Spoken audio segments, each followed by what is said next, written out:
Welcome to doctor மைக்லீஸ் music therapy channel. இன்றைய பதிவிலையும் ஹேபிட்ஸ் அதனோட இஃபெக்ட்ஸ் ஆன் அவர் ஹெல்த் அப்படின்ற தலைப்பிலே சில செய்திகளை பகிர்ந்துக்கலாம்.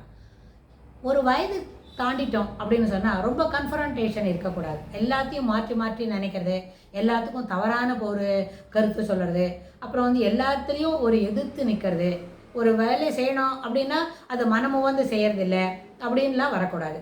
கன்ஃபரன்டேஷன் இல்லாமல் மனம் ஒத்து ஒரு ஒரு வேலையும் நம்ம செய்யணும்.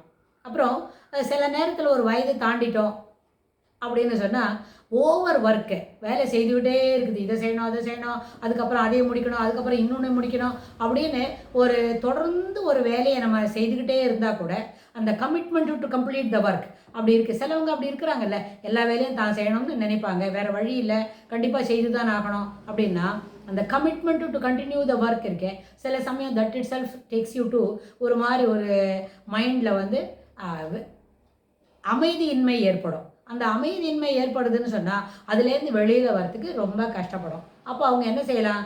அப்போ அவங்களுக்கு மென்டல் நீட்ஸ் என்ன இருக்கும்? ஜாலியாக கொஞ்சம் நேரம் இருக்கணும், சில குட்டி பசங்களோட சேர்ந்து விளையாடணும், ஒரு அம்யூஸ்மெண்ட் பார்க்குக்கு போயிட்டு வரணும், இல்லாட்டி போனால் ஒரு வெளியில் போய் இயற்கையான சூழலில் ஒரு மணி நேரம் அப்படி நடந்துட்டு காலார நடந்துட்டு வரணும் அப்படின்னு சொன்னால் these are all the needs. அவங்களோட ஓவர் கமிட்மெண்ட்னால அவங்க என்ன செய்யணும்? இதெல்லாம் அவங்கள யூஸ் பண்ணிக்கிறதுக்கு யூஸ் ஆகும். ஆனால் அதே நேரத்தில் சிலவங்க இருப்பாங்க, கொஞ்சம் வயசாகிட்டு ரிட்டையர் ஆகிட்டாங்க அப்படின்னு சொன்னால் அவங்களுக்கு இன்னும் ரெஸ்பான்சிபிலிட்டியே முடிக்க முடியாத இருக்கும். சில இன்னும் பிள்ளைங்களுக்கு அது கொடுக்கணும், அவங்க பொண்ணுக்கு இது இவ்வளோ தூரம் வந்திருக்கு, அதுக்கு இவ்வளோ காசு செலவழிக்கணும், அப்படியெல்லாம் தொடர்ந்து இருந்துக்கிட்டே இருக்கும். அப்படின்னு சொன்னால் அந்த மாதிரி தொடர்ந்து ஹார்ட் ஒர்க் பண்ணுறதுக்கு யோசிக்கிறது கூட ஓரளவுக்கு என்ன பண்ணணும், அதுலேருந்து நம்ம வெளியில் வரத்துக்கு தெரிஞ்சுக்கணும். It is a must. Because ஒரு ஸ்டேஜ்க்கு அப்புறம் if you want to live happily after 60லேருந்து 80 வயசு வரைக்கும் நம்ம ரொம்ப டிஸ்டர்பன்ஸ் இல்லாமல் ஸ்மூத்தாக லைஃப்பை ரன் பண்ணணும்னு சொன்னால் இந்த கமிட்மெண்ட் வச்சுருக்கிறோம் இல்லை, அதை எவ்வளவு சீக்கிரமாக முடிக்க முடியுமோ அவ்வளோ சீக்கிரமாக முடிச்சுக்கணும்.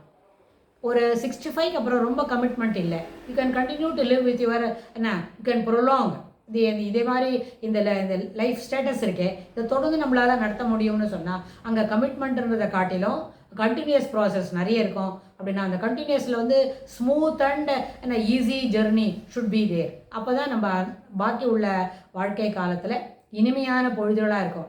இனிமையானவனோ ஜாலியாக மலை மேலே ஏறி ட்ரெக்கிங் பண்ணுறது, அது ஜாலி இல்லை. ஜாலின்றது வயசுக்கு தகுந்த மாதிரி மாறும். அதாவது இனிமையான பொழுதுகள் என்பது ஒரு 20 வயசுக்காரனுக்கு இருக்கிறது வேற, 30-35 வயசில் இருக்கக்கூடிய இனிமையான பொழுதுகள் வேற, 40லேருந்து 44 வயசு வரைக்கும் இருக்கிற அந்த இனிமையான பொழுதுகளோட குவாலிட்டி வேறு, அதனோட அர்த்தமே வேறு, பொருள் மாறும்.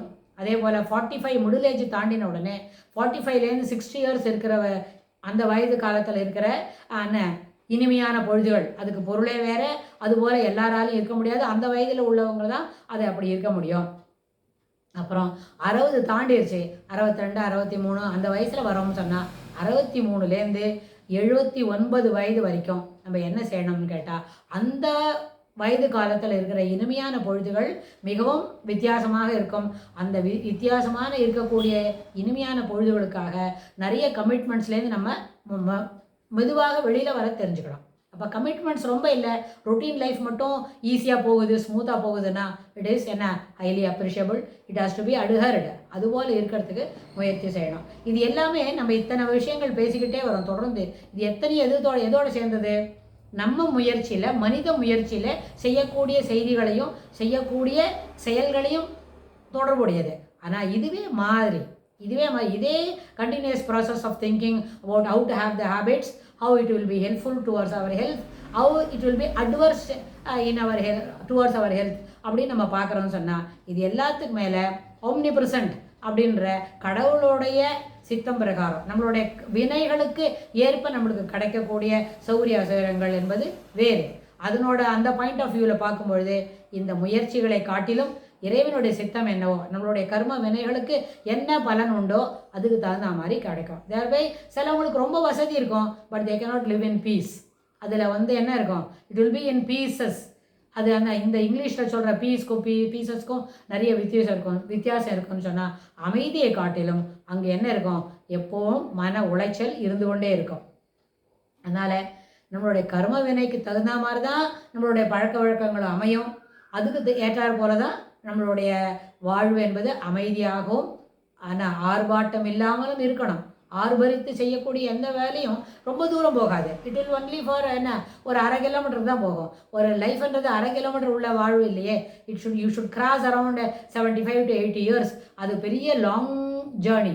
அந்த லாங் ஜேர்னியில் எப்போவும் அமைதியாக ஸ்மூத்தாக என்ன, டெர்ரைன்ஸ் இல்லாமல், கர்வ்ஸ் பெண்ட்ஸ் இல்லாமல் லைஃப்ன்ற ஜேர்னி போகணும் என்ன சொன்னால், அதுக்கு நம்மளுடைய கர்ம வினைகள் முக்கியமான பங்கு வகிக்கும்.